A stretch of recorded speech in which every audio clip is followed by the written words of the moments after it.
श्री ओम नमः सिद्धेभ्य। एष सुरासुरमणु सिन्धवन्दिदं धोदगादिकं मलं प्रणमामि वड्ढमाणं तीर्थं धम्मस्कातारं शेषे पुण्यतीर्थयरे ससौ सिद्धे विशुद्धसा भावे समणे अणाणदंसण चरित तव वीर्यायारे ते सौवे समगम पतेगमेव पतेगम वन्दामि अवट्टन्ते अर्हन्ते मानुषे खेते किच्चारिहन्ताणम् सिद्धाणं तैणमो गणहराणम् अजावैवगाणं साहूणं चैव सौवेसिं तेसिं विशुद्धदंसं प्राणपहाणासमं समासेज्य ओवसंपयामि सम्मं जतोणिवाण संपत्ति। प्रवचन सार परमागम चरणानी योग चूलिका महाधिकार गाथा 227 पृष्ठ 438। जस् अणे सणमप्पा तम पितवो तप्पडिच्छगा समणा अर्णम भिक्खमणेशण मधते समणा अणाहारा।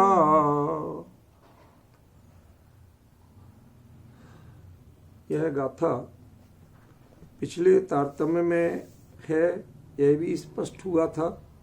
फिर भी इसमें आचार्य देव ने अथ का प्रयोग किया। वह अथ का प्रयोग मात्र मंगलवाची है, अथवा वह अथ का प्रयोग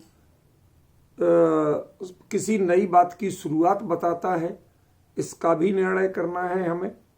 और साथ ही दो प्रकार के जो अंतर विरोध हैं, विरोधाभास, अंतर विरोध तो नहीं कहना चाहिए, विरोधाभास, उसको भी हमें बारीकी से समझना है।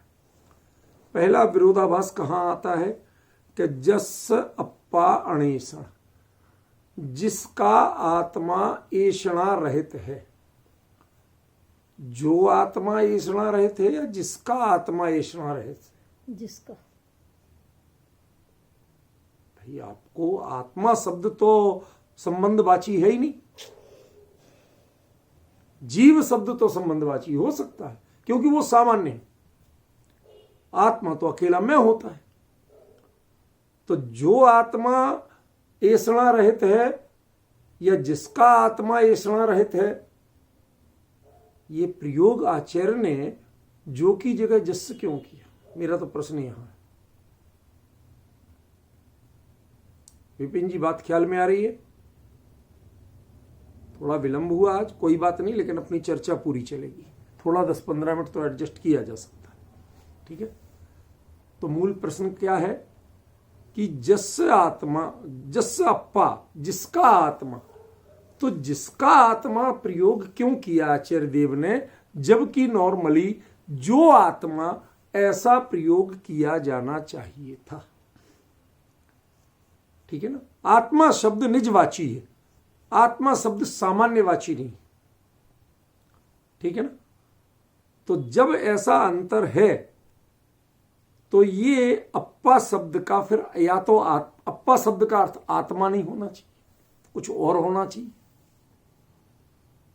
दो में से एक कुछ और ले लो, या तो आत्मा, अप्पा का अर्थ आत्मा नहीं लो, और आत्मा लेते हो तो जिसका आत्मा नहीं बन सकता है। हमें थोड़ा सा विचार करना पड़ेगा, यह प्रकरण किसका है? प्रकरण किसका है? परिहार विशुद्धि संयम वालों का। परिहार विशुद्धि चारित्र के धनी जो मुनिराज हैं उनका। परिहार विशुद्धि चारित्र के धनी मुनिराज, यह संज्ञा पर्याय की है या द्रव्य की है? एक छोटी सी बात, आप लोगों को थोड़ा अभ्यास करना चाहिए कि हम मूल से पहचानना सीखें। क्या अभिप्राय है, क्या आचार्य कहना चाहते हैं, वो कैसे कहें आप तक। वो जो कुछ बता सकते हैं शब्दों में ही बता सकते हैं। उनकी सीमा है, मर्यादा है, वो उससे बाहर नहीं जा सकते। उनके पास कोई जादू मंत्र नहीं है। उन्होंने शब्दों में ही सब कुछ कहा है। जितना विवेक प्रयोग कर सकते थे उन्होंने शब्दों में कर दिया। अब उनके विवेक को यदि हम आप नहीं पहचान पाए तो आचार्य और कैसे बताएं। आपके और उनके बीच में एक ही संवाद का तरीका है, एक ही कम्युनिकेशन है, और वो है ये पौद्गलिक शब्द जो लिख गए। आमने सामने होते तो मनोभावों से और अनेक तरह से वो व्यक्त करते, पर अभी हमारे और उनके बीच में एकमात्र सेतु है, पुल है, ब्रिज है, और उसका नाम क्या है? ये शब्द। तो जब हम किसी चीज को जानते हैं कि कहीं आचार्य कुछ कहते हैं, यदि दूसरी जगह वो कुछ और कह रहे हैं, तो इसका मतलब क्या है? इतना बता दो मुझे, इसका मतलब क्या है? इसका सीधा सीधा मतलब है कि आचार्य देव कोई और संकेत करना चाहते हैं। जब अप्पा शब्द का अर्थ निजात्मा होता है, आत्मा ही नहीं, निजात्मा, ठीक है ना।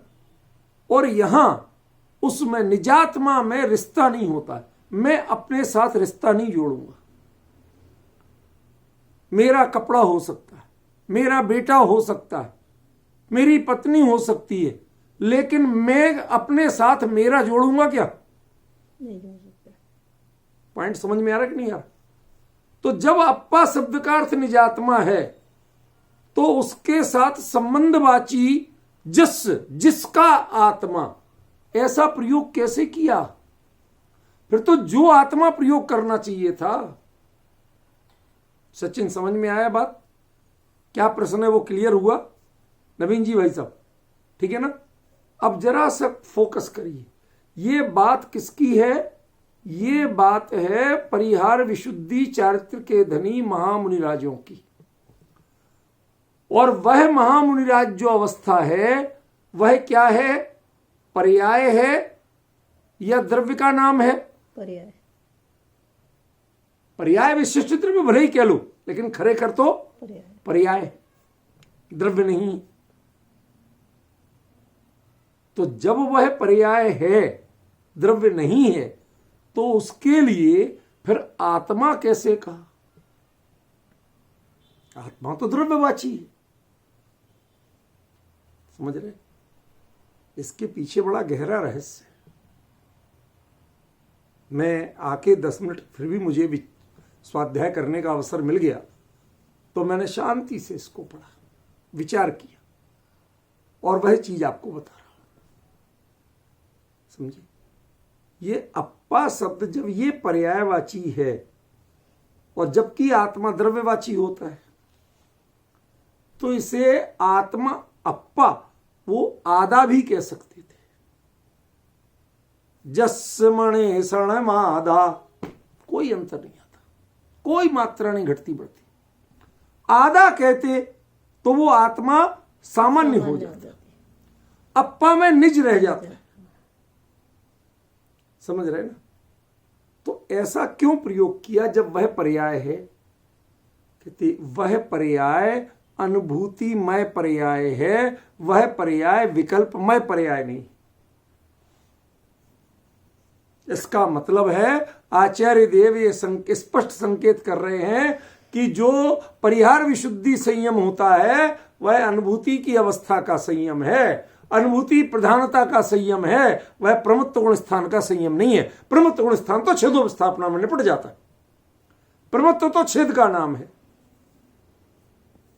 अब डिफरेंस समझ में आ रहा?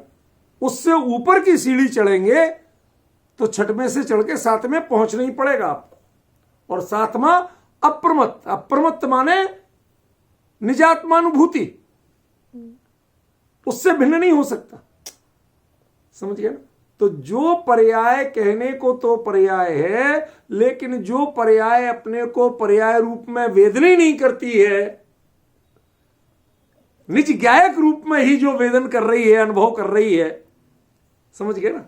इसलिए यहां आचार्य देव ने सोच समझ के अप्पा शब्द का प्रयोग करके कितने प्रश्नों का उत्तर दे दिया,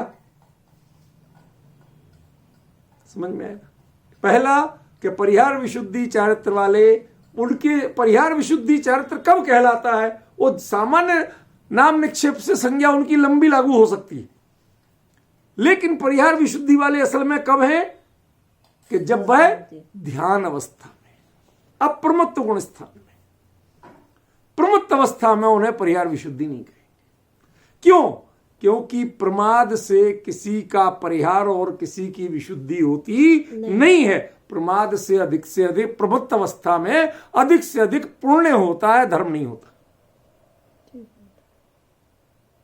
प्रमत्त अवस्था में अधिक से अधिक क्या होता है? पुण्य होता है, शुभ भाव होता है, धर्म नहीं होता, शुद्ध भाव नहीं होता। समझिए आप? इसलिए उसकी तो उसमें परिहार विशुद्धि हो ही नहीं सकता। किसका परिहार करेंगे? काय से परिहार करोगे? अरे शुभ अशुभ दोनों ही बंधन है, और अशुभ भाव मुनिराज के होते नहीं, तो तुम फिर परिहार काय का करोगे? उन्हें तो परिहार ही शुभ का करना है। क्या समझ में आ रहा है? उन्हें परिहार ही शुभ का करना है, अशुभ तो उनके जीवन में है ही नहीं, परिहार किसका करेंगे? समझ गए? और शुभ का परिहार करने के बाद आत्मस्वरूप के अनुभव के अलावा कोई विशुद्धि बचती नहीं। इसलिए जो परिहार विशुद्धि संयम के धनी हैं, उन्हें आचार्य देव ने यहां पर अप्पा शब्द प्रयोग कर दिया। वह यद्यपि पर्याय है, लेकिन वह पर्याय पर में लीन नहीं है, परोन्मुखी नहीं है, वह विकल्पात्मक नहीं है। ये सब बातें बता दी, लेकिन खरेखर है क्या? पर्याय। तो फिर यहां संबंध का प्रयोग क्यों किया? जब वो पर्याय आप अप्पा कह रहे हो, वो अपने को गायक से भिन्न मानती ही नहीं। जब वो संबंध रूप अनुभव नहीं कर रही कि मैं गायक का अनुभव करने वाली पर्याय, ऐसा भेद अनुभव नहीं कर रही, तो आपने जस क्यों कह दिया? कि जस तो कुंद आचार्य ने कहा है। क्यों? क्योंकि वो स्वयं परिहार विशुद्धि वाले नहीं थे, जिनको परिहार विशुद्धि रूप में देखा था उनका वर्णन कर रहे थे। जिनको हम देख के आए हैं वो कैसे थे? अणेषण, उन्हें ऐषणा नहीं थी, उन्हें कोई इच्छा नहीं थी, कोई स्थिति बने रहो। अरे खरेखर कहें, यदि पचा सको तो उन्हें तो भगवान की दिव्य धुनी सुनने की भी इच्छा नहीं थी। समो शरण में थे, आए थे दिव्य धुनी सुनने, लेकिन जिस समय परिहार विशुद्धि संयम होता है, उस समय भगवान की दिव्य धुनी सुनने की भी इच्छा नहीं रह जाती। समझ में आएगा? ये स्थिति पहुंच गई। तंपी तवो, अभी ये ऊपर की पंक्ति आज 2 बार आएगी, 2 बार अर्थ होगा इसका, ठीक है ना? क्यों? कल हमने सामान्य शब्दार्थ किया था, आज पहले इनका विशेषता बताएंगे, और विशेषता बताने के बाद फिर वो जो विरोधाभास है उसका परिहार होगा। ठीक है? जो अपने स्वरूप में लीन आत्मा है, तंपी तवो। अब देखो यहां पर एक थोड़ा सा अंतर आ गया, प्राकृत के बारे में थोड़ा समझना पड़ेगा। देखो, यदि आप प्राकृत से परहेज करेंगे तो आप इनका निर्णय नहीं कर पाओगे। जो प्राकृत में तम माने द्वितीय एक वचन में उसको, तम माने उसको, जस तम, जिसको उसको, जिसका आत्मा उसको, ये ऐसे तो रिश्ता बैठेगा द्वितीय एक वचन में। लेकिन अन्य आचार्यों ने और व्याख्याकारों ने इसको जम नहीं कहा। यत, यत यानी प्रथमा एक वचन का नपुंसक लिंग का रूप, यत, ये, यानी, ऐसे संस्कृत में रूप बनता है, और प्राकृत में जम जानी ऐसा रूप बनता है। जो द्विवचन होता नहीं प्राकृत में। अब प्रश्न ये है कि जो तम है, ये तम, ये द्वितीय एक वचन का रूप है या प्रथमा एक वचन का रूप है? प्राकृत में प्रथमा एक वचन में तद जो शब्द है उसके लिए भी तम बनेगा, और द्वितीय एक वचन में भी तम बनेगा। ठीक है। अब प्रश्न ये है कि ये नपुंसक लिंग का रूप है या पुल्लिंग का? जस अणेषण मप्पा, जब ये प्रयोग किया तो इस प्रयोग में जस ये पुल्लिंग है। क्यों? आत्मा के लिए पुल्लिंग है। तो तम क्या होना चाहिए, पुल्लिंग या नपुंसक लिंग? पुल्लिंग होना चाहिए। एक मोटी मोटी बात समझ में आ रही कि नहीं आ रही? देखो, कभी कभी ये भाषा की कवायद, व्यायाम, परिश्रम आपको कराया जाएगा। इसके बहाने आप आचार्य के शब्दों को, मूल शब्दों को निकटता से जान सकेंगे, और जो अर्थ बताया जा रहा है उसके लिए आपको एक आधार मिलेगा कि हां वाकई में आचार्य ने यह बात बताने की कोशिश की। तो जस के अपोजिट यदि तम कहेंगे तो ये क्या होगा? पुल्लिंग। और पुल्लिंग होगा तो पुल्लिंग में जो, जे, नहीं तो सो, ते, तम, ते ऐसा रूप बनता है। तो तम बनेगा द्वितीय एक वचन में। ठीक है ना? उनको, ठीक है। फिर तवो, तप, उनको भी तप होता है। अब एक नई समस्या, नवीन जी भाई साहब थोड़ा थकान फील मत करना, विपिन जी थोड़ा सा भाषा की कवायद है। तवो शब्द संस्कृत में नपुंसक लिंग है। ठीक है। प्राकृत में कहीं नपुंसक लिंग प्रयोग करते जब संस्कृत के पैटर्न पे करते, नहीं तो पुल्लिंग प्रयोग करते। समझ गया ना? संस्कृत में होता है तपह, तपसी, तपांसी, लेकिन प्राकृत में तवो, तवा ऐसा प्रयोग करेंगे, माने पुल्लिंग ही प्रयोग करेंगे ठेठ, उसमें तवाणी ये प्रयोग नहीं करेंगे। समझ गए? अभी मुझे पता है मजा नहीं आ रहा, लेकिन वो मजा लेना पड़ेगा आपको, क्योंकि मैं इसके पीछे कुछ रहस्य बताने वाला हूं। तो आपको पहले मेहनत तो करना पड़ेगी भाई। हमेशा हलवा हलवा खा खा के बदहजमी हो जाएगी। थोड़ा चने भी खाओ, चबाने की मेहनत करो। समझ में है ना? अब कहते हैं यहां पर तवो शब्द जो भी है उसको भी तप होता है। अन्य व्याख्याकार कह रहे हैं कि वह भी तप है। डिफरेंस ख्याल में आ रहा?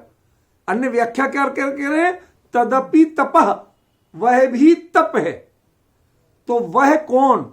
वह आत्मा तप रूप है ऐसा कह रहे हैं, या वह अणेषण भाव तप रूप है? क्योंकि अणेषण में नपुंसक लेंगे। यदि इसको अणेषण से जोड़ोगे, जो आत्मा ऐषणा रहित है तो अणेषण भाव युक्त है, तो अणेषणम को यदि आप जोड़ोगे तो ये तवो नपुंसक लिंग बन जाएगा। तब तम ये नपुंसक लिंग बन सकता है। तो तय करें कि ये जो तप क्या है, आत्मा को तपस्वी कह रहे हैं, ठीक है ना, या अणेषण का भाव, इच्छा रहित का भाव, इसे तप कह रहे हैं। आपको बड़ा आसान लगेगा, इच्छा रहित भाव को तप कह रहे हैं, और इच्छा निरोधस तपा, यही परिभाषा है। लेकिन कायदे से ये है नहीं। क्यों नहीं है? क्योंकि जिसका आत्मा ऐषणा रहित है, बात किसकी हो रही है? आत्मा की। तो तप रूप कौन हुआ? आत्मा। समझ गए? आत्मा वह इच्छा रहित है, फिर भी वह आत्मा तपस्वी कहला रहा है। तो इच्छा तो तुम्हारे यहां थी ही नहीं, तो इच्छा का निरोध क्या किया? और इच्छा का निरोध नहीं किया तो तप कैसे हुआ? क्योंकि हमारी परिभाषा तो वही है, इच्छा निरोधस तपः, इच्छा का निरोध करना तप है। तो जिसका कोई रिजल्ट ही आपको नहीं मिला, जिसका कोई रिजल्ट ही आपको नहीं मिला, उसको क्या कहोगे आप? काम हुआ कि नहीं हुआ? आपने स्विच ऑन किया और लाइट जली ही नहीं, पंखा चला ही नहीं, एसी चला ही नहीं, तो स्विच ऑन करने का मतलब क्या हुआ? काय को किया था? स्विच ऑन करना सफल रहा कि निष्फल? कि निष्फल रहा। तो जब इच्छा का निरोध हुआ ही नहीं, क्योंकि पहले से था। इच्छा का निरोध अणेषण, इच्छा का निरोध, इच्छा का निरोध पहले से ही था,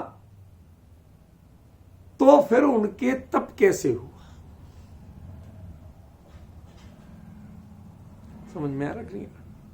फिर तप से क्या हुआ? इच्छा के निरोध का नाम तप था। तो जब इच्छा पहले से ही नहीं थी, तो अब आपने किया क्या भगवान? और दूसरी बात, तीसरी बात क्या कहते हैं? तप पडिच्छगा, और उसके प्रति, उस तप के प्रति इच्छा वाले, उस तप को चाहने वाले कौन होते हैं? समण। अब ध्यान रखना, यह समण की चर्चा है, श्रवण की चर्चा नहीं। ठीक है? और समण कौन होते हैं? मोह और क्षोभ से रहित परिणाम वाले। तो जिनके मोह और क्षोभ ही नहीं है, वो इच्छा कैसे करेंगे? भाई इच्छा कैसे होती है? मोह से। भाई मोह से ही होगी ना इच्छा, मोह से। और मोह है नहीं, क्षोभ है नहीं, समझ गया ना? तो वो जिनके मोह और क्षोभ से रहते स्थिति है, वो उसके प्रति इच्छावंत कैसे होंगे? थोड़ी थकान आ गई ना? घबराओ मत, ये विषय समझोगे, जब इसका उत्तर मिलेगा तो आपको उतना ही आनंद आएगा। पहले थकान आने दो, कोई घबराने की जरूरत नहीं। क्यों? ज्ञानी आचार्य ने यदि कोई प्रयोग किया तो पहले हमें उसमें विरोधाभास तो भी तो समझना पड़ेगा कि वाकई में कुछ विरोध है, कुछ समझने लायक बात है। ठीक है ना? तब तो आपको समझ। ध्यान रखना, जब तक प्रश्न क्लियर नहीं होगा तब तक उत्तर की कोई कीमत नहीं होती। समझ में आया ना? जैसे बिना रोए मां दूध पिलाए बच्चे को तो वो उसे पचता नहीं, बिना भूख के भोजन करो तो वो शरीर में तत्व नहीं बनाता। ऐसे ही प्रश्न स्पष्ट किए बिना उत्तर कुछ भी बताए जाओ, उसकी कोई कीमत नहीं होती। समझ में आया ना? इसलिए पहले प्रश्न उभर के आना चाहिए। जो जीव, जो मुनिराज, जो आत्मा अणेषण है, इच्छा रहित है, उनके भी तप होता है, और उस तप के प्रति इच्छा वाले श्रमण होते हैं। अब गजब बात है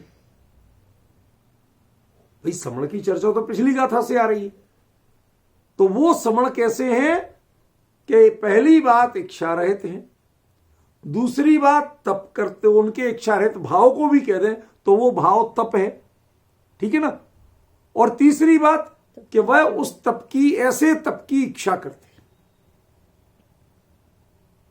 ठीक है? ओके, अब सुनो, थोड़ा सा उत्तर का पहले क्लू देते हैं, फिर उत्तर देंगे। एक बात बताओ, तीर्थंकर प्रकृति बांधते समय जब जीव बांधता है, संसार अवस्था से मुनि अवस्था तक लगातार बांधता है, उसी भाव में भी जब तक उदय नहीं या केवल ज्ञान नहीं होता तब तक वो निरंतर बनती है। कौन सा भाव से बनती है? वात्सल्य।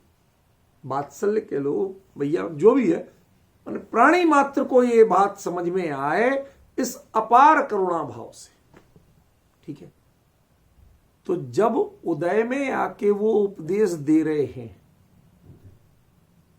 पहले गृहस्थ अवस्था में मुनि अवस्था में उपदेश यदि देते, तीर्थंकर तो नहीं देते लेकिन अन्य मुनिराज देते, तो कहने में आता है कि भैया तुमने संसारियों से, गृहस्थों से आहार लिया, कभी वसतिका ली, समझ में आया ना, तो तुमने इतना लिया तो बदले में तुम्हें धनी साधु शास्त्र अभय दे भैया, तुम्हें जिनवाणी का उपदेश तो देना ही चाहिए। समझ गया ना? तो कहते भाई वो करुणा करके भैया हमें उपकार चुका रहे हैं, कोई उपकार चुका रहे हैं, कोई उनसे लिए ही नहीं तो करुणा करके कह रहे हैं। लेकिन मुद्दा ये है कि तीर्थंकर परमात्मा क्यों कह रहे हैं? वो तो वितरागी हो गए कि नहीं, फिर दिव्य ध्वनि क्यों दे रहे हैं? क्यों हो रही है? कौन करा रहा दिव्य ध्वनि? ये बताओ। केवल ज्ञान के बिना होती नहीं, तो केवल ज्ञान से दिव्य ध्वनि होती है क्या तीर्थंकर प्रकृति के उदय से होती है? तीर्थंकर प्रकृति करुणा भाव से बंधी थी। आज भी जो उपदेश हो रहा है वो उस करुणा भाव के कारण हो रहा है, जबकि तीर्थंकर अवस्था में, केवली अवस्था में कोई करुणा भाव नहीं। अब पॉइंट समझ में आ रहा? जो धवलाकार वीरसेन स्वामी ने करुणा भाव को वीतराग भाव भी कहा, उसका कारण ये है। वीतराग अवस्था में द्रवित हो रहा लेकिन कुछ घटे ही नहीं रहा। इसके लिए आचार्यों ने एक सुंदर दृष्टांत दिया, गजब का दृष्टांत दिया, और वो दिया चंद्रकांत मणि का। चंद्रकांत मणि बिल्कुल साफ सुथरी पुछी धुली रखी हो, ऐसा बड़ा पत्थर सा होता, कोई ऐसा वो नहीं है, दुर्लभ चीज नहीं। हाँ, आमतौर पर नहीं मिलती, बात दूसरी पर रेयर मिलती। उस पर चंद्रमा की चांदनी पड़े, पूर्णमासी की बढ़िया चांदनी पड़े, ठीक है ना, सीधी किरणें पड़े उस पर, उसके फलक पर। फलक तो समझते हो ना, जहां से कटिंग जो हिस्सा हो सामने, जो प्लेन हो, उस पर सीधी पड़े किरण, तो उसमें से वह धारा बहती अमृत के समान जल की। और मजे की बात क्या है कि चंद्रकांत मणि 1 ग्राम भी कम नहीं होती और कई किलो पानी बह जाएगा। अब वो पानी है काय का? बहता चंद्रकांत मणि से। किससे? चंद्रकांत मणि से। लेकिन है काय का पानी जब वो 1 ग्राम भी कम नहीं हो रही, 100% ज्यों की त्यों पूरी बनी रहती। समझ में आया ना? तो अब ये पानी है काय का? तो कहते हैं कि चंद्रमा की किरणों में, उनको हिमकर कहा जाता है, जो बर्फीला शीतलता है, ख्याल में ना, वो शीतलता के कण उसके माध्यम से, वो माध्यम है, उसके माध्यम से द्रवीभूत होकर के निकलते हैं। सिद्ध चक्र विधान में जो संतलाल जी कवि है, उसमें एक छंद ये आता है, उसमें साफ कहा गया यही दृष्टांत देके कि ज्यों चंद्रकांत मणि पर चंद्रमा की किरणें पड़ती हैं तो अमृत के समान धारा बहती है, ऐसे ही वीतरागी सर्वज्ञ तीर्थंकर परमात्मा के जब तीर्थंकर प्रकृति का उदय आता है तो उनसे बिना करुणा के ये करुण भाव से दिव्य ध्वनि खिलती है, प्राणी मात्र के कल्याण के लिए। अब कुछ समझ में आ रहा है? समझ में? अब ये बताओ कि जब उनके करुण भाव नहीं है, किसी जीव से लेना ही देना नहीं है, तो काय को उपदेश दे रहे? यथाख्यात चरित्र का आखिरी हिस्सा अपना और चले जाओ मोक्ष। पॉइंट समझ रहे कि नहीं समझ रहे? क्यों दे रहे?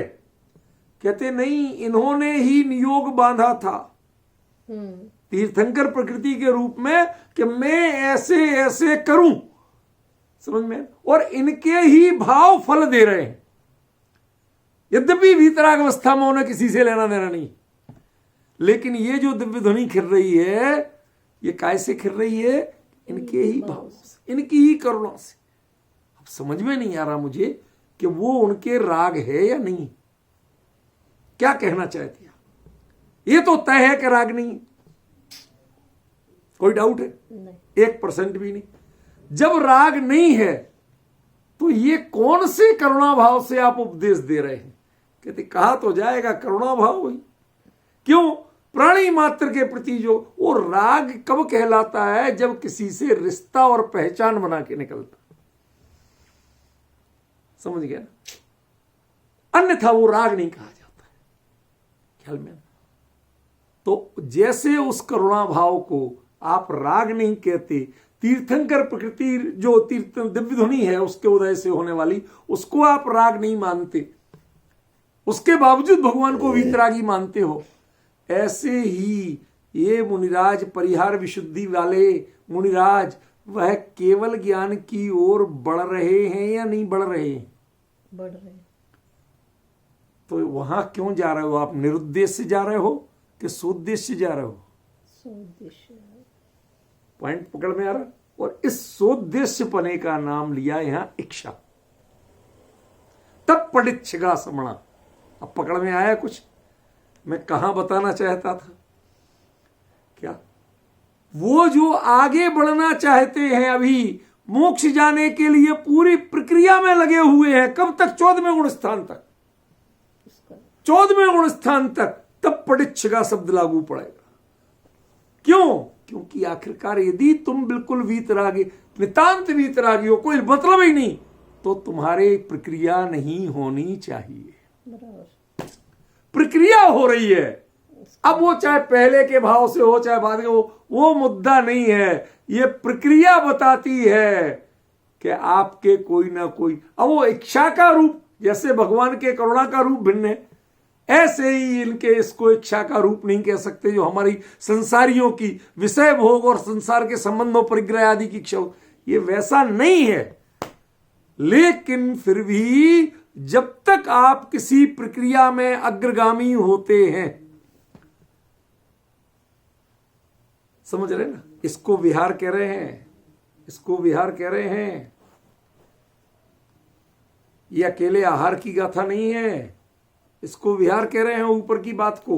वो उसके बाद भी आप गतिशील हो, श्रेणी चढ़ना चाहते हो, केवल ज्ञान लेना चाहते हो, उसके बाद यथाख्या चरित्र, यथाख्या चरित्र से 14वां गुण स्थान हो, 14वां गुण स्थान सिद्ध अवस्था, ये आप लगातार कर रहे हो, घटित हो रही हैं। आप भले ही अपने स्वरूप में लीन हैं, लेकिन ये इच्छा से भिन्न नहीं। यदि इच्छा नहीं होती तो ये प्रक्रिया आपकी नहीं चल रही होती, ये यात्रा आपकी नहीं चल रही होती। अब ये यात्रा पर में नहीं है, ये यात्रा निज में है। ये अंतर्मुखी विकास यात्रा है, ये परोन्मुखी नहीं। बताइए इस शब्द का अर्थ यदि आप और डिक्शनरियों में ढूंढने जाएंगे तो कुछ समझ में आएगा। इसलिए मैं जरा भाषा पर पहले आपको अटकाया, समझ में तो आया कि हाँ कुछ ना कुछ गड़बड़ है, और उस गड़बड़ी का परिहार कैसे होगा। अणेसणमप्पा क्यों है ये कहना तो बहुत आसान है। क्यों? क्योंकि जब अप्रमत्त भाव में आ गए तो ऐषणा तो अपने आप खत्म हो गई। ये पहले अणेषण का अर्थ तो सामान्य ऐषणा है, भोगियों वाली ऐषणा नहीं है। ध्यान रखना। एक और मर्म बता दूं नवीन जी भाई साहब, आप सबसे वरिष्ठ मानता हूं मैं आपको, संपूर्ण हमारे साधर्मियों में जो चर्चा में बैठे हैं, मैं श्रोता शब्द प्रयोग नहीं कर रहा, चर्चा वाले हमारे साधर्मी प्रयोग कर रहा हूं। एक चीज ध्यान रख लेना, संसारियों भोगियों की तो होती है इच्छा और विरागियों की होती है ऐषणा। उनको इच्छा नहीं कहते, नॉर्मली हम इसका ट्रांसलेशन इच्छा कर देते। इच्छा और ऐषणा इन दोनों में अंतर है। क्यों? क्योंकि ऐषणा वह हमेशा समिति का नाम है, समझ गए ना? और समिति माने मर्यादा, अमर्यादित होने का नाम ऐषणा नहीं। इच्छा अमर्यादित है, इच्छा अमर्यादित होती है, जो मिलेगा वो। समझ में आया? कई बार पेट भर जाए लेकिन मन नहीं भरता। आप लोग प्रयोग करते कई बार ऐसे शब्द, आज खाना इतना बढ़िया बना, पेट भर गया लेकिन मन नहीं भर रहा। उनके यहां गए थे, वहां पार्टी में इतना अच्छा मिला कि पेट भर गया लेकिन मन नहीं। ये शब्द क्या बताते हैं आप समझ रहे ना? ये है इच्छा, अमर्यादित। कोई लिमिट नहीं। कभी बहुत बढ़िया पकवान फ्री के खाने को मिलते, हर किसी पे लागू नहीं कर रहा हूं, जनरल किसी बेचारे किसी को नहीं मिलते हो तो उनके लिए लागू कर रहा हूं, दृष्टांत सीमित होता है। फ्री के पकवान खाने को मिल रहे हैं और जितने खाना उतने खाओ ये मिल रहे हैं, तो बेचारा कंट्रोल नहीं कर पाता है, समझ गया ना? खा जाता है, ये नहीं सोच पाता कि ये पचाऊंगा कैसे, ये नहीं सोच पाता। उसको फ्री के मिल रहे हैं, इस पर इच्छा हावी हो जाती है, खा जाओ, उसके बाद पेट का इलाज करा देखो। मुनिराज के जितना भी होता है वह 90% तो देह की जो मांग होती है उसको इग्नोर करते हैं। वह जो स्वीकार भी करते हैं तो ले तप बढ़ावन हेत, नहीं तन पोसते तजी रसन को। इसलिए उनकी जो इच्छा आप कहते हो ना, उनको ऐषणा शब्द का नाम दिया गया, इच्छा शब्द नहीं दिया गया, समझ गए ना? वो जो इच्छा है वह इच्छा के अभाव के लिए है। क्यों? तप बढ़ावन हेत, तप किसको, किसका नाम है? इच्छा निरोधस तप, समझ रहे हैं ना? इसलिए यहां उन मुनिराज के ऐषणा का अभाव कहा, इच्छा शब्द का प्रयोग नहीं किया। आप देखिए, जबकि आहार की इच्छा नीचे प्रयोग कर दिया। ये चूके हैं छोटी छोटी। हमारे यहां शब्दों की भी बहुत बड़ी मर्यादा है। यदि इस मर्यादा का उल्लंघन आपने कर दिया तो आप चूक जाएंगे। जिन शासन में सारा खेल इन शब्दों की मर्यादा का ही है। हम दृष्टांत देते हैं, मुनिराज को नमोस्तु कहते हैं, नमस्ते कह दो तो तमाशा हो जाए, दुनिया मजाक उड़ा दे, समझ गए ना? ये क्या अंतर है, क्या अंतर है ये हमें समझना पड़ेगा। ऐषणा शब्द का प्रयोग, मुनि धर्म में ऐषणा होती है, इच्छा नहीं होती, समझ गए? संसारी भोगियों की इच्छा होती है और मुनिराजों की ऐषणा होती है। ऐषणा माने यदि आहार को निकलेंगे भी तो तप बढ़ावन हेत, इच्छा का निरोध करने के लिए, ना कि बढ़ाने के लिए। तप को बढ़ाने के लिए, इच्छा के निरोध को बढ़ाने के लिए, इच्छा को बढ़ाने के लिए नहीं, ऐषणा को बढ़ाने के लिए। ये ऐषणा का स्वरूप।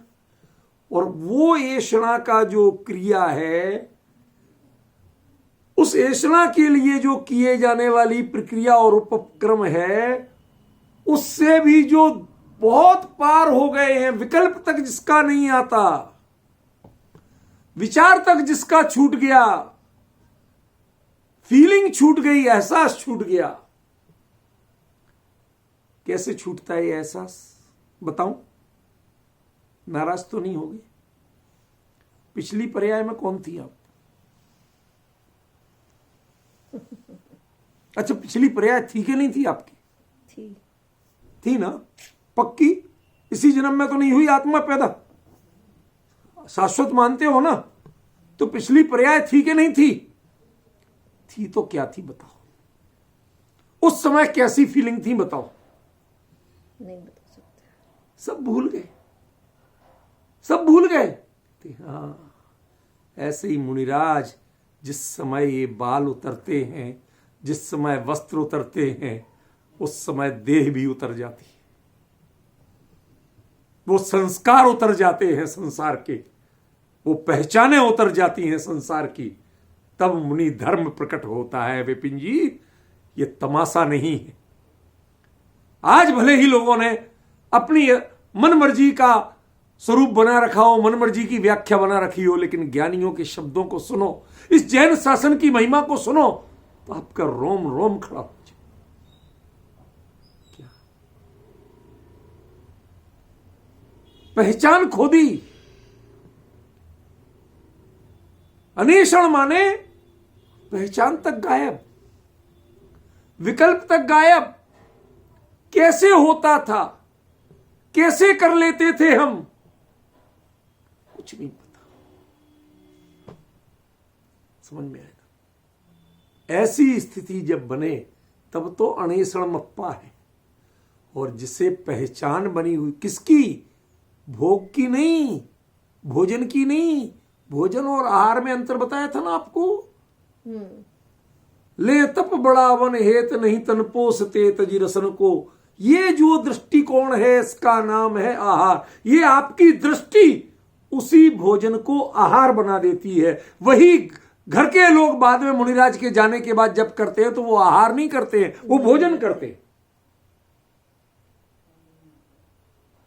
कभी फील किया क्या डिफरेंस पड़ा? कभी पहचानने की कोशिश की इन शब्दों का प्रयोग क्यों बदला है?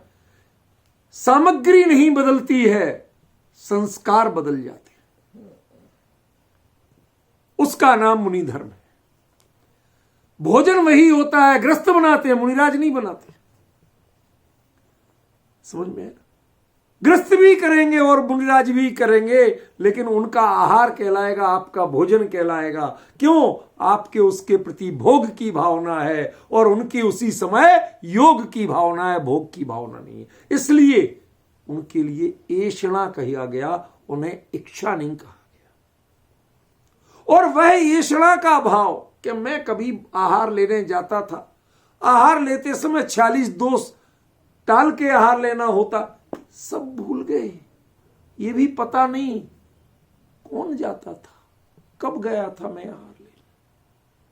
कभी कभी होता है कोई ठोकर वगैरह पड़ जाए तो मेमोरी लॉस हो जाता है। वो व्यक्ति अपनी पत्नी से पूछता है, बहन जी ये कहाँ है हम? तो उसे बड़ी चोट लगती है। कोई उसने गाली नहीं दी, अपशब्द नहीं बोला, लेकिन उसे रोना आता है। क्या बोल रहे हो? अरे मैं कुछ खोटा शब्द बोल रहा हूं, मैं तो बहन जी कह रहा हूं, क्यों बोल रहे हो? उसे अपना एहसास अपने रिश्ते का है और इस व्यक्ति को उन रिश्तों का एहसास ही नहीं रहा। समझ गए ना? ये मुनि धर्म है भाई साहब। आप सोच सोच के यदि हटाओगे, सोच सोच के बोलोगे तो मुनि धर्म नहीं। और ऐसी ऐषणा जो तप बढ़ाने वाली हो, उस ऐषणा का भाव भी जिनके उपयोग से कब उतर गया पता नहीं चला। क्यों? क्योंकि इस समय तो स्वरूप में समाने की जल्दी थी, इसको संभालने का विकल्प था ही नहीं। अब अंतर समझिए। जस्य मन ऐषण मप्पा, जिनका आत्मा ऐषणा से भी रहित हो गया। आप कल्पना करिए, भोजन से आहार, आहार से ऐषणा और ऐषणा में भी अणेषण। निरेषण नहीं कहा, निरेषण माने अभी अभी निकाली है कोई चीज, मन है हमने छोड़ा तो है लेकिन फीलिंग बाकी है। वो क्या हुआ?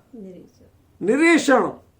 यहां आचार्य प्रयोग कर रहे अणेषण, जिसे पता ही नहीं है ऐषणा क्या होती है।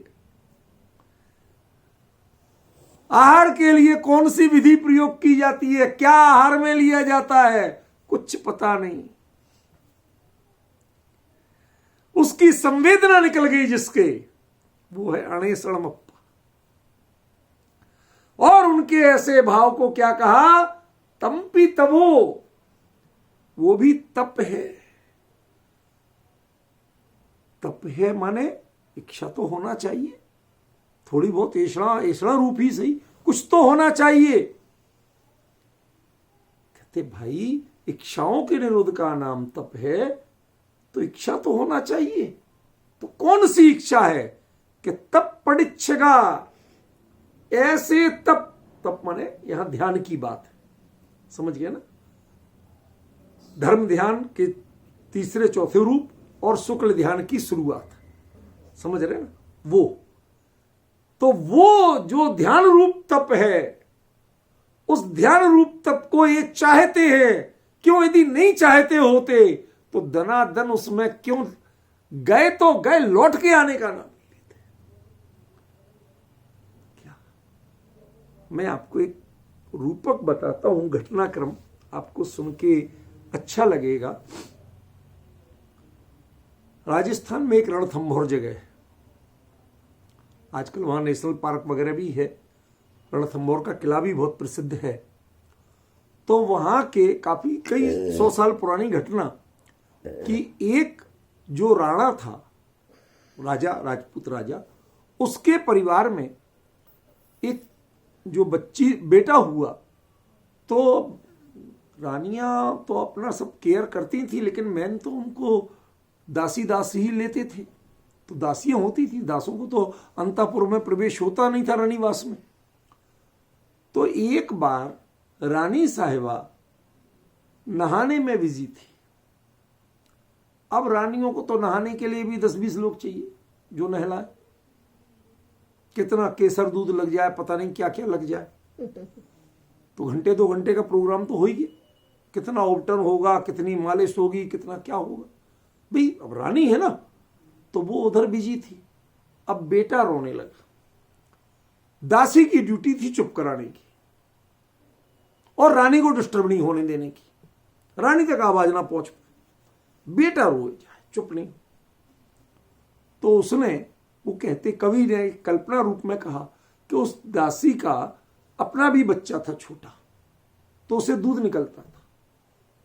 तो उसने अपना दूध पिला दिया थोड़ा सा बच्चे को चुप करने के लिए, राजकुमार को। तो कवि की अपनी कल्पना है, उसने क्या बताया कि वो दासी का दूध पिया उसने, उस दूध ने असर दिखाया और वो युद्ध क्षेत्र में शत्रु से डर के, भाग के, सैनिकों को छोड़ के खुद भाग के आया और अपने महल में जाके छुप गया। तो उसकी जो दादी थी वो कहती अरे बहुओं, मेरा पोता आया है, उसको ख्याल रखो, बढ़िया से बढ़िया हलवा सीरा सेक के खिलाओ उसे। तो बादाम पिसने लगे, चूड़ियां खन के, कड़ाही पर कड़छी चले तो आवाज आए। तो वो दादी चिल्लाई जोर से, अरे नालायको, नामुरादो, ये लोहे से लोहे बजाने की आवाज तुम क्यों कर रही हो? वही लोहे से लोहे बजाने की आवाज सुन के तो वो यहां भाग के आया। भाई युद्ध क्षेत्र में ढाल तलवार यही बजते थे, कि यही सुन के तो वो यहां आया है, यहां भी तुम यही आवाज सुनाओगी तो कहां जाएगा बेचारा। इतना ताना सुना, ध्यान देना मैं कुछ गहरी बात बता रहा हूं, इतना ताना सुना तो उसका आत्मसम्मान जागा। आत्मसम्मान जागने के बाद वह तुरंत भोजन पानी सब छोड़ा, वापस युद्ध के लिए तैयार हुआ, रणभूमि में जाने के लिए। जाते जाते उसने पूछा कि दादी मेरे साथ ऐसा क्यों हुआ? मैं राजपूत कुल का, और मुझे ये कायरता का भाव कुछ देर के लिए से क्यों आया? कहती वो दासी ने तुझे दूध पिला दिया था, मैंने उंगली डाल के उल्टी तो कराई थी, पर शायद 2-4 बूंदें रह गई, उनका असर तेरे जीवन में इस कायरता के रूप में दिखा। वो छत्राणी का दूध नहीं था, वह दासी का दूध था। मैं यद्यपि ऐसी मान्यताओं का समर्थन नहीं कर रहा हूं, इसके तो मेरा दृष्टांत है। ऐसे ही क्या, जो तलवार से तो लोहे से लोहा बजे और उससे कायरता की भावना आ जाए, ये किसके हो सकती है भाई? ये शूरवीरों के हो सकती है? संभव नहीं है। ऐसे ही वीतरागी मुनि धर्म को अपनाएं और कायरता की भावना आ जाए, इंद्रिय विषयों की अनुकूलता की भावना आ जाए, एसी कूलर हीटर की भावना आ जाए, गृहस्थों के घरों में रुकने की भावना आ जाए, तो समझ लेना ये दासी का दूध बोल रहा है, ये छत्राणी का दूध नहीं है।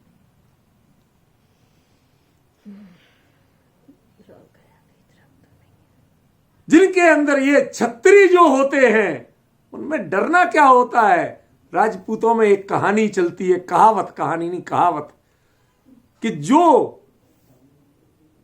25 साल से ज्यादा जी जाए, कहते तू असली राजपूत है कि नहीं? क्यों? अरे सैकड़ों युद्ध लड़ेगा, सैकड़ों को मारेगा, कभी तेरे भी तो नंबर आ जाएगा। कहते जो ज्यादा जी जाए उस पर लोग शक करते थे कि तू असली राजपूत है कि नहीं। युद्ध में मारा गया तो क्या आश्चर्य, 150 को मारा, खुद भी मर गया, कि ये आश्चर्य नहीं है। समझ रहे ना? बच गया ये बच गया ये आश्चर्य है।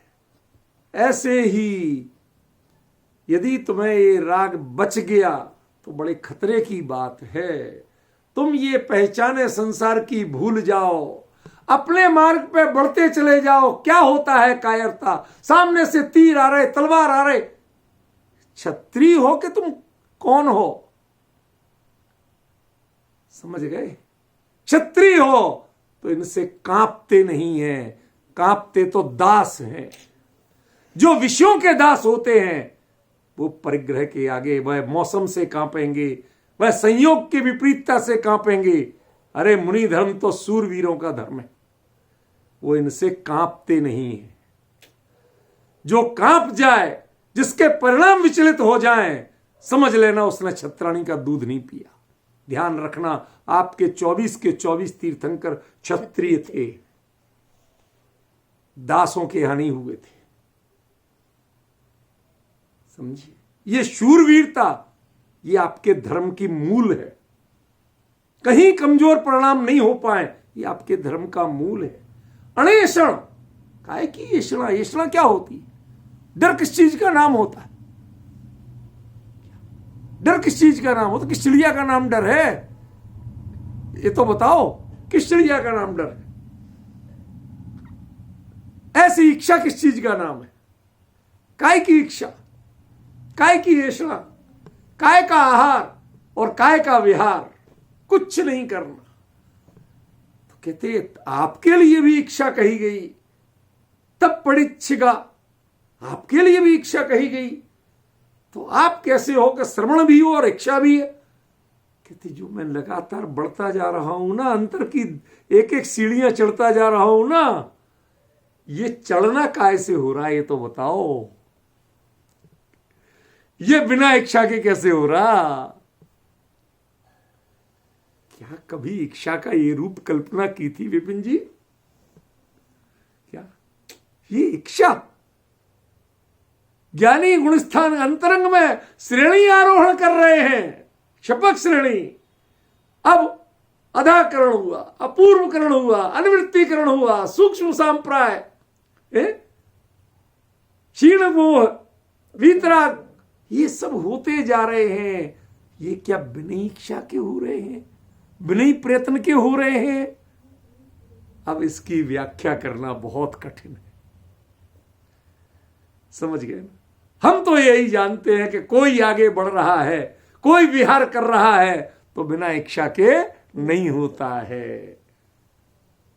बस ये जो बिना इच्छा के वृद्धि हो रही है ना, जो बिना इच्छा के विहार हो रहा है ना, आगे बढ़ रहे हैं, बस इसका नाम ही इच्छा। इसको आप कह सकते हो, जैसे तीर्थंकर का दृष्टांत मैंने दिया था कि तीर्थंकर परमात्मा विहार करते हैं, तीर्थंकर परमात्मा की दिव्य ध्वनि होती है।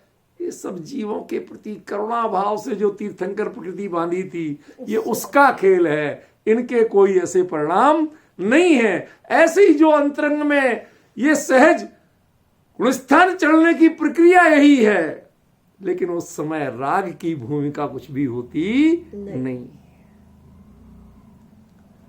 ये स्वरूप क्या है? जरा विचार तो करो, क्या स्वरूप है? क्या कह रहे हैं आचार्य देव? और हम कहां अटके पड़े हैं अभी, हम कहां सोचते हैं? आज लोग कहते हैं बेचारे महाराज जी, इतनी ठंड में कुछ तो भैया ध्यान करो, तुम तो रजाई ओढ़ के सो जात हैं। तुम नालायक हो क्या? ये सूरवीरता के धनी मुनिराज, ये बेचारे कब से हो गए? ये तुम्हारी दया के पात्र कब से हो गए? अरे दया के पात्र तो तुम हो जो भोगों के भी कटोरा लिए घूमते हो। समझ गए ना?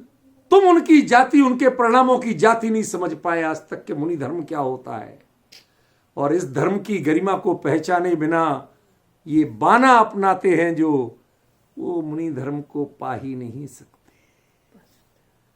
ये तो परम शूरवीरों का धर्म है। क्या मुझे एक घटनाक्रम चित्त से नहीं उतरता है। मैं कुछ कमी है मेरी, पढ़ता बहुत हूं, इधर उधर की चीजें भी बहुत पढ़ लेता हूं, सुन लेता हूं। मुझे कभी यदि निरंतर इसमें उपयोग नहीं लगे तो मैं दुनिया भर की जानकारियां भी पढ़ और सुन लेता हूं, और याद भी रह जाती। मुझे कुछ वो नहीं रहता, उसमें खेद नहीं रहता। क्यों?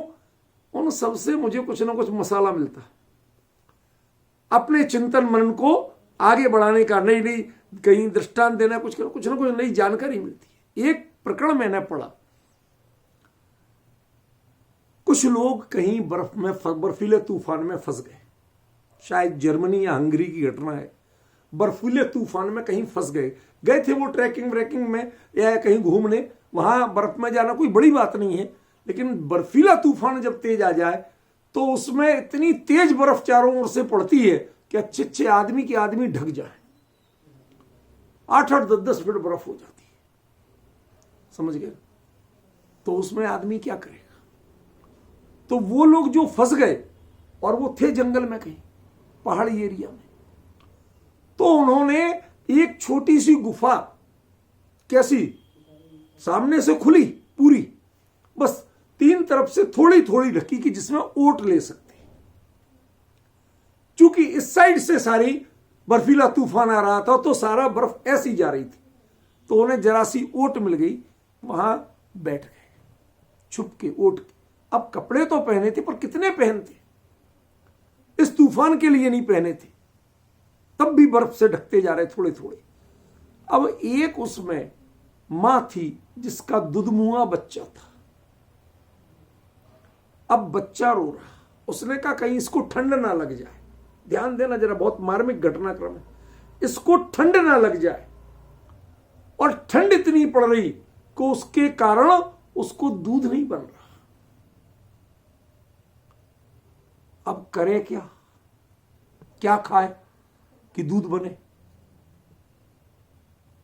तो वो कहती कि उसने लगातार बर्फ खाई जो पड़ रही थी, स्नो, नॉट आइस, वो स्नो खाई। कुछ तो हो, अब यहां कोई साधन नहीं है, मेरा बच्चा भूख से रो रहा है, ठंड लग गई, निमोनिया हो गया तो मुश्किल हो जाएगी। तो वो मां की ममता, जिस चीज से, जिस ठंड और बर्फ के कारण उसकी ऊर्जा ठिठुर रही थी, दूध नहीं निकल रहा था, उससे वह ऊर्जा लेना चाहती थी। और मजे की बात, वो लेके लगातार उसके मुंह में जाके जो पानी बना, जो भी हुआ, उसके थोड़ा दूध उतरा और उसने बच्चे को पिला दिया। मैं पूछना चाहता हूं कि वो क्या था? उस ठंड से, उस बर्फ से उसको दूध रुक रहा था कि उतरा था? अब डिफरेंस ख्याल में आ रहा क्या कहना चाहता हूं? ऐसे ही जो इन चीजों को, जो विपरीतता को भी अपनी ऊर्जा बना लेते हैं, शीत को, उष्ण को, इनको अपनी ऊर्जा बना लेते हैं, इनको अपनी कमजोरी नहीं बनने देते हैं, उनका नाम तपस्वी है, उनका नाम निर्ग्रंथ मुनिराज है, उनका नाम समण है। बाकी तो जो इनके आगे समर्पण करते हैं, समझ लेना उनके छत्राणी का दूध नहीं है, वह कायरों का दूध है। विषयों के आगे समर्पण कौन करेगा? कायर करेगा। जो विषयों को जीतते हैं, इंद्रिय विषयों को जीतते हैं, इंद्रिय विषय जय, ये मुनिराज का लक्षण है, ये मुनिराज का गौरव है, ये उनकी शान है। उनके आगे समर्पण करना ये मुनि धर्म की निशानी नहीं। ख्याल में। और उसमें भी यहां बात किसकी है? जो अणेषण, वो ऐषणा रहित हो चुके, ऐसी उत्कृष्ट जो उनकी ऐषणा समिति, वो भी कब छूट गई पता ही नहीं चला, उसका विचार तक नहीं आता। ऐसी भूमिका में आने के बाद जो तप होता है, ये तप कौन सा हुआ? सर्वोत्कृष्ट ध्यान रूप अंतरंग तप, स्वरूप प्रतिपन्न जो बोलते हैं। ख्याल में है ना? उस तप के द्वारा फिर भी कहते हैं इनके इच्छा है। क्यों? क्योंकि इस तप को अपनाकर ये निरंतर आगे बढ़ते जा रहे हैं सिद्ध दशा की ओर, ये रुक नहीं रहे हैं। ये इनकी गति, इनकी जो प्रेशर है, ये प्रेशर बताता है अंदर में कोई ना कोई इच्छा काम कर रही है। वो इच्छा आपकी ऐसी नहीं है जो पर की होती है, उसको, उस ऊर्जा को इच्छा कहा है। ख्याल में आया? इतनी चर्चा हुई। नीचे की पंक्ति की चर्चा कल करेंगे, आज इतनी।